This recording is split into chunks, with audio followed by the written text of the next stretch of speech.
I wake up every morning just crying, thinking this is not going to be what's going to happen every single day. It's just so hard to get through it. I just don't know how to get through it.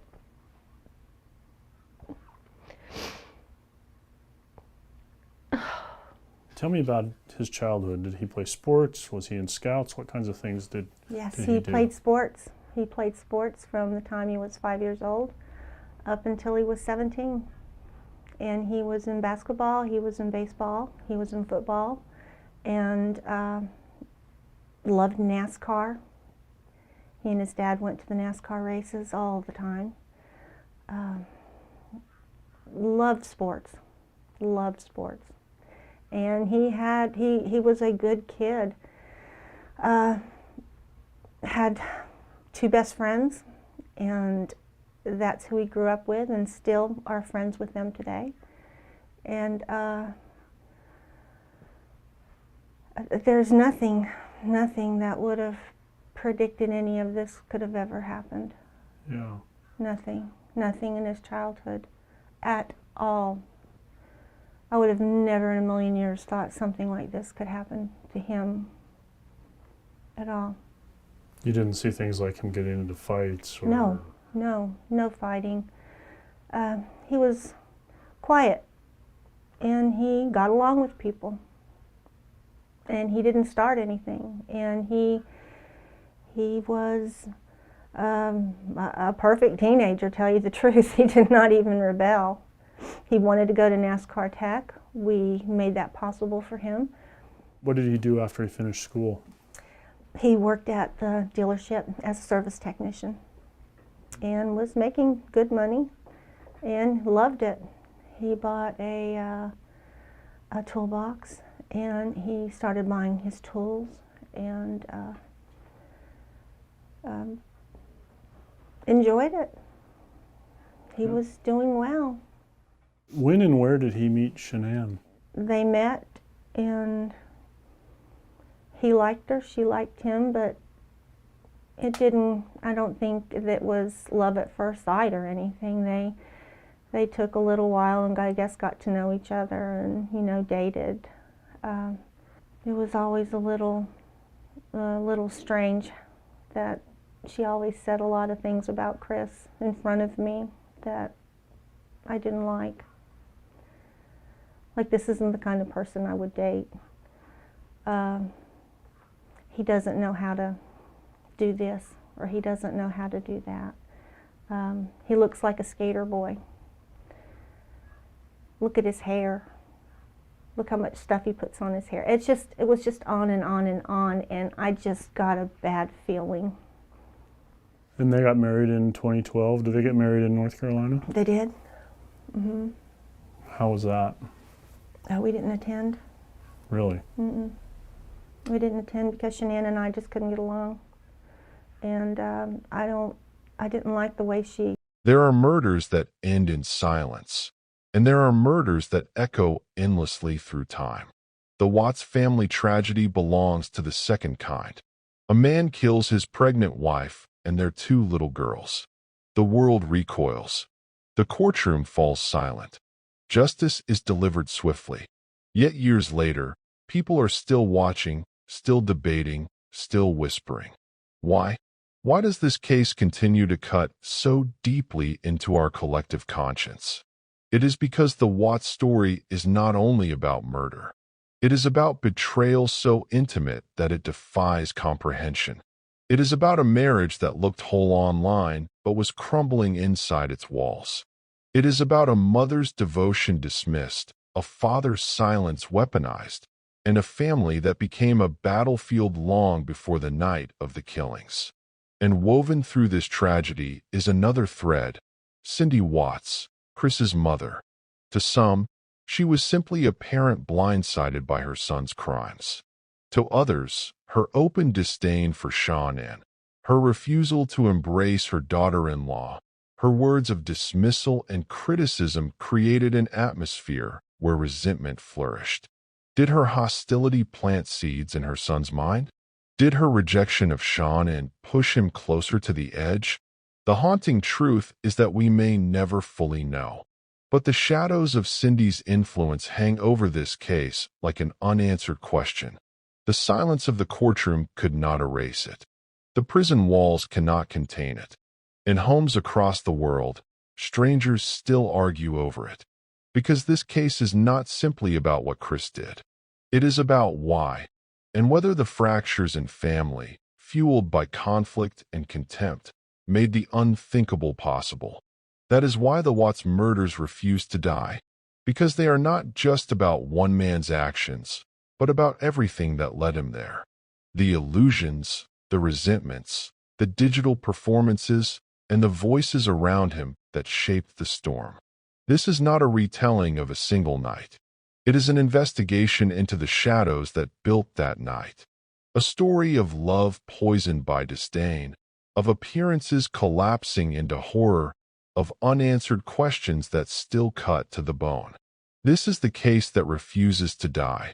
In the age of Facebook Reels and YouTube uploads, the Watts family seemed picture-perfect. Smiling portraits of Shanann with her daughters lit up timelines. Homemade videos of Bella singing, Celeste giggling, Shanann laughing through her exhaustion. These were snapshots of a life many envied. To friends and strangers scrolling, the Wattses looked whole, vibrant, and stable. But social media is a stage, and Shanann played her part with fierce determination. For her, it was more than sharing. It was survival. Each post was proof that she could manage her illness, keep her marriage afloat, and raise her girls with joy despite financial strain. Each live stream was a declaration that her life, though fragile, was still under control.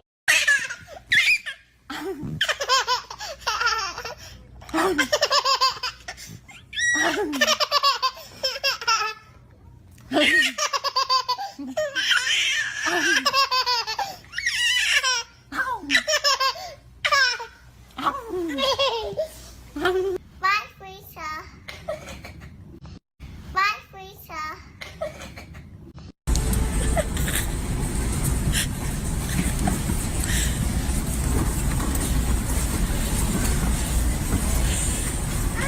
Hey, baby!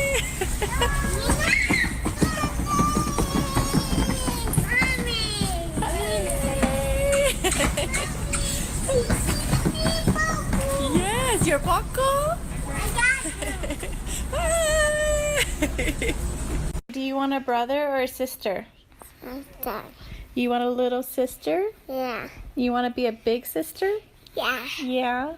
Okay. Go, Cece. Go, Bella. Careful, Cece. You're gonna get dizzy. You're gonna get dizzy, Cece. You're gonna get dizzy.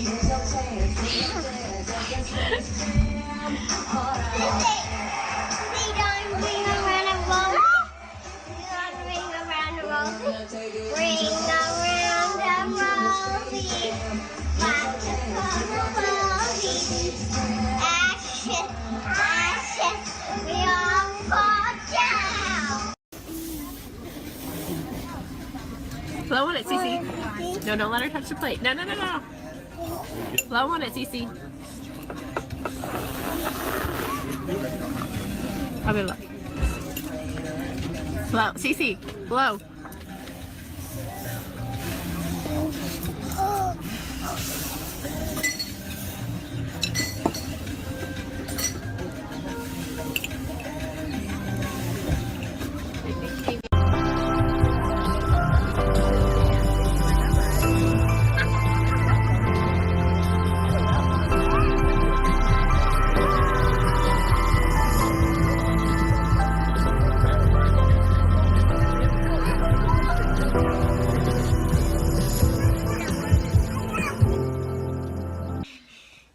Say hi, Cece. In an era where love is performed as much as it is lived, Shanann fought to preserve her family in pixels when reality threatened to tear it apart. Yet, while she presented hope online, another narrative simmered off-screen. Chris's mother, Cindy Watts, did not see her daughter-in-law through the same lens. Their relationship was fractured from the start. Tensions over respect, parenting, and control. Family members recall how Cindy questioned Shanann's choices, her methods, even her character. To Shanann, these judgments were daggers. To Chris, they were a weight he never lifted. He stayed silent, unwilling to confront his parents or defend his wife. This silence widened the divide. Shanann poured her energy into crafting the image of unity, while Cindy saw a woman she could not accept. On Facebook, Shanann called Chris her rock. In Cindy's eyes, she was the storm. These parallel narratives clashed, but only one was public. The danger of a curated life is that it conceals as much as it reveals. Strangers saw Shanann smile, but not her tears. They saw Chris holding his daughters, not the distance growing behind his eyes. They saw Shanann's posts about her thriving business, not the mounting debt. Even her closest friends, watching her videos, sometimes mistook her determination for peace. In truth, it was a mask, a shield against a collapsing marriage and hostile in-laws. And it worked. Millions of viewers believed in the image until it shattered. When the murders came, the betrayal cut twice. Not only had lives been stolen, but the illusion itself had been ripped away. The public felt deceived, robbed of the story they thought they were part of. They wept not only for the family, but for their own blindness, for believing so easily in curated perfection. What makes this case uniquely haunting is that Shanann's life remains accessible. Her videos are still online, her words preserved, her laughter replayed endlessly. To watch them now is agony. Each smile at Chris feels heavy with irony.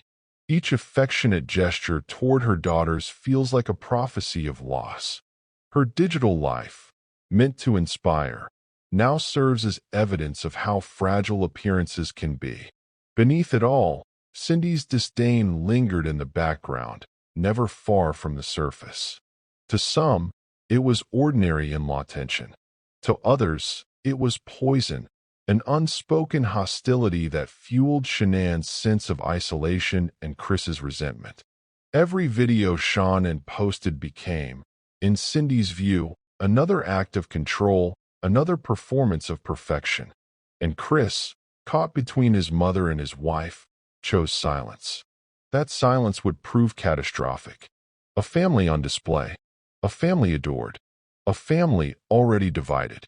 Behind the carefully curated smiles were cracks too deep to heal, fractures magnified by judgment, silence, and contempt.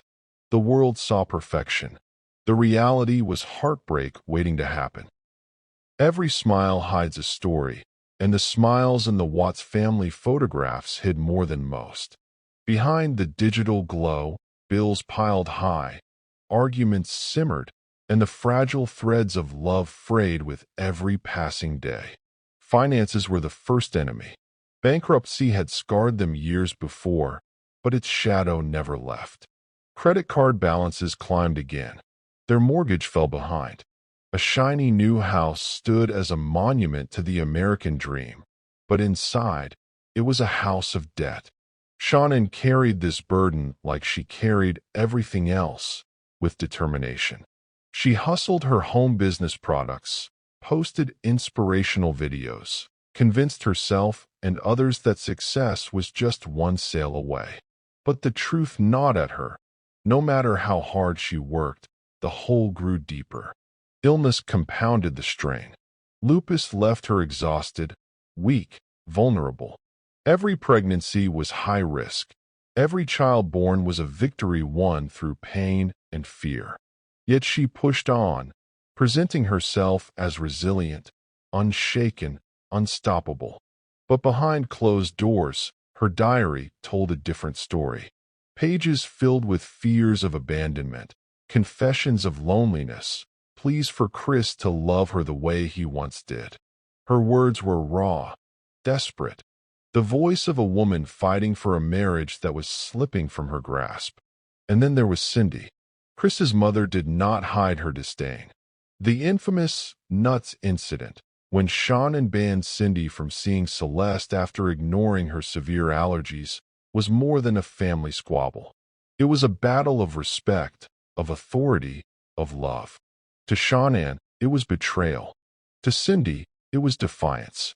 Neither woman bent, and Chris, ever passive, stood between them, saying little, defending no one, abandoning both. His silence was not neutral. It was a choice, and it left Shanann stranded, fighting not just for her marriage, but for her dignity within his family. Texts reveal her heartbreak. She begged Chris to speak up, to defend her against his parents' coldness, to reassure her that she still mattered. His replies were detached, distant, sometimes absent altogether. Friends noticed the change too. He no longer answered calls, no longer showed affection, no longer seemed present. The marriage was hollowing out in slow motion, one unanswered message at a time. To outsiders, the Watts family looked perfect. To Shanann, it felt like she was holding everything together with trembling hands. Financial ruin, chronic illness, hostile in-laws, a husband vanishing into silence. Each was a wound. Together, they were fatal. And yet, she fought. She kept posting videos, kept telling her children they were loved, kept writing in her diary that she believed Chris could still come back to her. But her words betrayed the truth. She knew he was slipping away. She feared his mother's influence, feared her own failing body, feared the collapse of everything she had built. The cracks beneath the smile were no longer small. They were wide, deep, unhealed. They stretched across the family, across the marriage, across the generations. And while Shanann worked tirelessly to patch them, Cindy's disdain and Chris's silence only pulled them further apart. This was not yet a crime scene, but it was a home collapsing, brick by invisible brick. And once the cracks widened far enough, nothing could stop what came next. Chris Watts had always been quiet, the kind of man who blended into rooms, who avoided conflict, who let others speak for him. But in 2018, a change began. The man who once seemed ordinary started to reinvent himself. Weight fell off, muscles defined his frame, new clothes appeared in his closet. Friends noticed. Shanann noticed. To her, it felt like he was becoming someone she didn't recognize. In truth, he was. Behind the transformation was a hidden hunger. Chris had grown weary of the financial strain, the constant demands, the tension between his wife and his family. He carried Cindy's criticism in silence, never defending Shanann, never standing in the storm. That silence hardened into resentment. And in that resentment, he began to seek escape. It came in the form of another woman, Nicole Kessinger. She was younger, independent, free of the conflicts and illnesses that defined his marriage. She saw him as strong, attractive, desirable. Through secret texts and late-night calls, Chris began to live a second life. A life where he was not a weary husband caught between his wife and mother, but a man admired, pursued, wanted. The psychology of a double life is insidious. It begins with small lies, concealed apps, private searches. Soon, one identity no longer satisfies. At home, Chris remained the father, the quiet husband, the man who smiled for photos. In secret, he became someone new, a man reborn in the glow of forbidden attention. For Shanann, the shift was devastating. Her texts to him became more desperate. She begged for honesty, for affection, for connection. He responded with silence, with detachment, with the cold cruelty of distance. She sensed the presence of another, though she could not yet prove it. Her diary revealed her despair. The man she had married was vanishing, replaced by someone who no longer looked at her the same way. And still, Chris said nothing. He neither defended Shanann against his mother's disdain nor confessed his affair. His silence was his weapon, his withdrawal a form of abandonment that cut deeper than words ever could. Shanann carried the unbearable weight of knowing something was wrong while being denied the truth. Nickel became the accelerant. She has claimed she thought Chris was separated, that he had told her the marriage was ending. But her presence fed his fantasy. She represented freedom, freedom from debt, from conflict, from illness, from a wife his mother never accepted. With her, he could imagine starting over, building a new life, erasing the one he had. This is the heart of the tragedy. The double life was not just about passion or reinvention. It was about escape. Chris had neither the courage to defend Shanann nor the strength to leave her. Instead, he retreated into deception, into fantasy, into a world where his mother's disdain, his wife's pleas, and his daughter's laughter could be silenced with the swipe of a phone. But double lives cannot last forever. They consume themselves. The lies multiply, the performances falter, the cracks widen. And in the summer of 2018, Chris's two lives collided. Shanann's despair deepened. Cindy's hostility lingered like poison in the background. Nickel's presence pulled him further away. Chris was now a man divided, one self smiling for cameras, the other whispering promises in secret. And when a man becomes two people, one of them will not survive. The world saw Shanann Watts as radiant, unstoppable, and full of life. What it did not see were the daily battles she fought in silence. Battles that shaped every decision, every smile, every plea for her husband's love. Shanann lived with lupus, an autoimmune disease that drained her energy, weakened her body, and turned every pregnancy into a risk of life and death. While other mothers rested through exhaustion, Shanann pushed through, determined to prove she could keep pace, determined to show her girls a strong example of resilience. She swallowed her medications, endured pain, and forced herself into the glow of her phone camera. Behind the radiant smiles of her videos, fatigue clawed at her. Yet she refused to stop. We'll hop on here. And I kind of just wanted to, sorry, I just got out of the shower. I wanted to chat with you guys about lupus a little. It's been a rough morning. The kids drove me nuts today, and they just drive me nuts. Kids are fun. Both of them are not feeling too good, so they're super irritable, super cranky, so that's always fun. But I wanted to come on here because in honor of World Lupus Day, I wanted to share with you guys a little bit about myself. And it was just so much easier to share it live than via write it, because it would have been written forever. So over 10 years ago, I started losing a lot of my hair.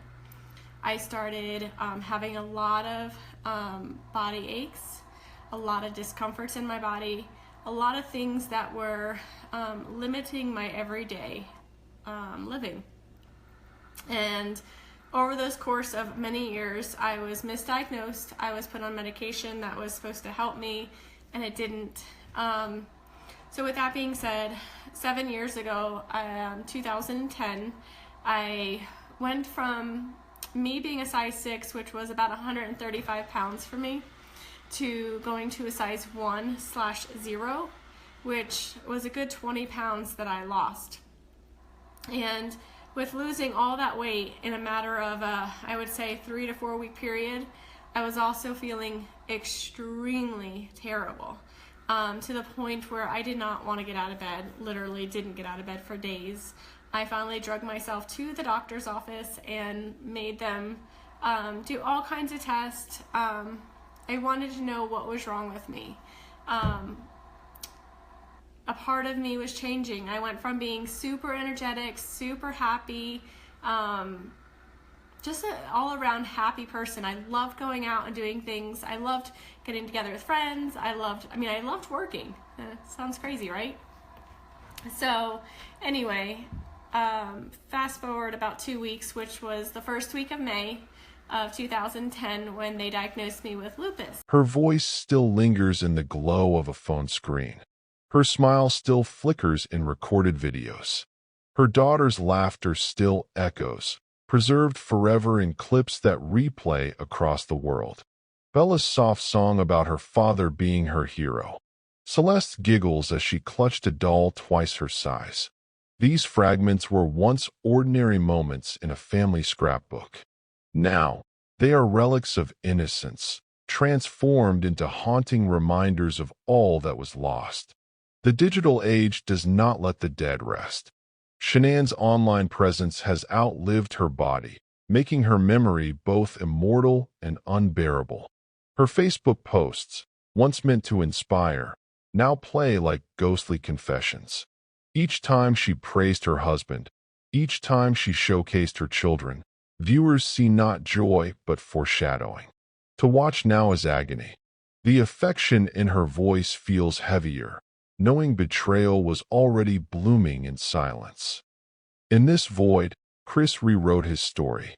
At first, he claimed he was overwhelmed, that rage had overtaken him, that he had killed Shanann only after she had harmed the children. It was a lie, one designed to smear her memory and lessen his own guilt.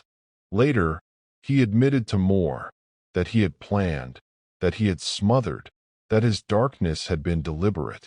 Yet even these admissions felt hollow, shifting with time, contradicting themselves, leaving truth out of reach.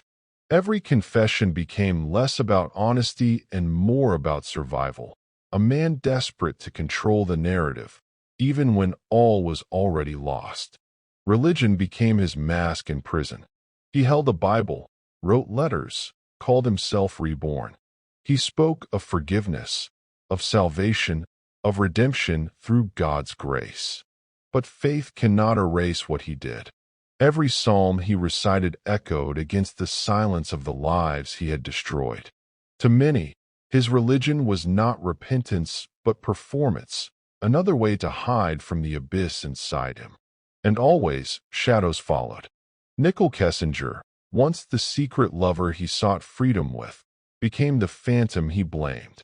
In letters, he called her a Jezebel, a temptation that lured him into sin. He spoke as if she had cast a spell over him, as if her presence absolved his choice. Yet investigators never charged her. The law concluded she had no hand in the murders. Still, Chris drags her name into every retelling, unwilling to bear the burden alone. Cindy's shadow remains too. His mother's disdain for Shanann, her refusal to fully accept her, had been part of the storm that brewed long before.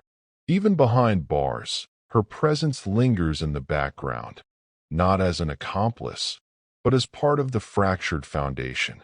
The silence Chris once offered her, the loyalty he gave to his mother instead of his wife, now echoes endlessly.